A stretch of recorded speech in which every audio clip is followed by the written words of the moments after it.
देने वाला वो कन्या जो होती है वो वर्ण शंकर संतान को प्राप्त कराने वाली होती है। 15वां देने वाला जो लड़की जो होती है वो राजयोग वाली होती है, भले अनजाने में क्यों हो जाए। राजयोग वाली वो जब जन्म लेगी जिस घर में माता पिता समान दिनचर्या वाले होंगे, लेकिन इसे जन्म लेते ही पैर पड़ते ही वो राजयोग हो जाए। राजयोग माने उसी खेती व्यापार नौकरी में खुशहाल हो जाएंगे, संपत्ति वाले करोड़पति हो जाएंगे।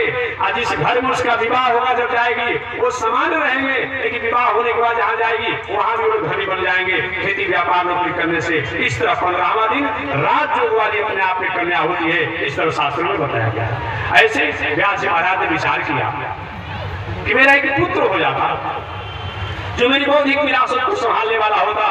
व्यास ने समय पाकर के मर्यादा को पाकर के भगवान को स्मरण किया, चिंतन किया और अपनी पत्नी अरुणी देवी यानी पिंगला देवी को सुंदर संतान प्राप्ति का मर्यादा अधिकार प्राप्त करा दिया।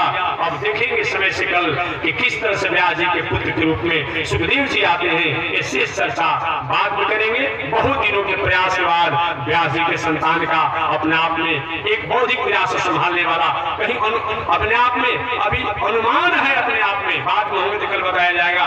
तो अभी छोड़ देते हैं कि अरुणी देवी के गर्भ में ही उस बालक को रहने दिया जाए। कल वो बालक कैसे प्रकट होते हैं, किस तरह उनका नामकरण होता है, शेष चर्चा अगले दिन। आज इसी के साथ वाणी विराम, आगे परमात्मा की जय श्री। श्री मैंने नारायण